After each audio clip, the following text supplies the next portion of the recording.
soundboard out of a Bad Girls.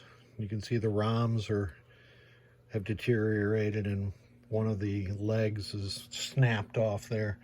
I have it connected to a System 3 CPU right now with Silver Slugger ROMs in it. It is the same soundboard architecture, so we can enter test and do the limited System 3 sound test.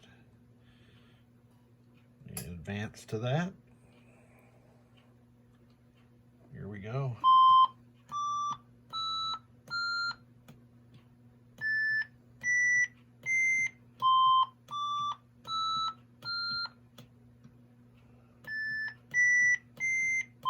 That is as good as it gets for sound testing in Gottlieb System 80 or System 3.